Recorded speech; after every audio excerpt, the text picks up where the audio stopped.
محترم سامعین کرام، حضرت عبداللہ ابن عمر رضی اللہ تعالیٰ عنہ سے روایت ہے کہ رسول کریم صلی اللہ علیہ وآلہ وسلم نے فرمایا، لوگوں، 4 چیزیں ایسی ہیں کہ اگر وہ تم میں پائی جائیں تو دنیا کے فوت ہونے نہ ہونے کا تمہیں کوئی غم نہیں ہونا چاہیے۔ ایک تو امانت کی حفاظت کرنا، یعنی حقوق کی حفاظت و ادائیگی کرنا، اور ان کے حقوق کا تعلق خواہ پروردگار سے ہو یا بندوں سے اور یا اپنے نفس سے۔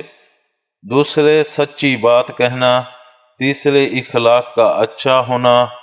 اور چوتھے، کھانے میں احتیاط و پرہیزگاری اختیار کرنا، یعنی حرام و ناجائز کھانے سے پرہیز کرنا اور زیادہ کھانے سے بچنا، اور باقدر حاجت و ضرورت پر اکتفا کرنا۔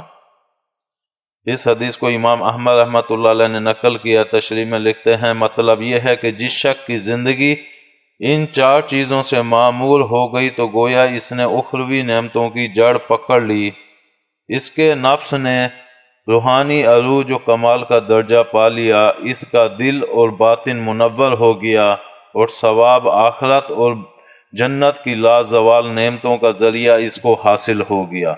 لہٰذا اس صورت میں اگر وہ دنیا بھر کی نعمتوں اور تمام مادی خواہشات و لذات سے محروم ہو جائے تو اس کو کوئی افسوس و غم نہیں ہونا چاہیے، بلکہ ایک طرح سے اس کو اس محرومی پر مطمئن ہونا چاہیے کہ اگر دنیا کی نعمتیں اور لذتیں حاصل ہوتی تو ان کی وجہ سے دینی معمولات اور عبادات اور اطاعت میں جمعیت خاطری اور حضور قلب خلل و وحشت کا شکار ہوتے، اور روحانی لطافت و نورانیت کا جمال مادی کثافت و ظلمت سے غبار آلود ہو جاتا۔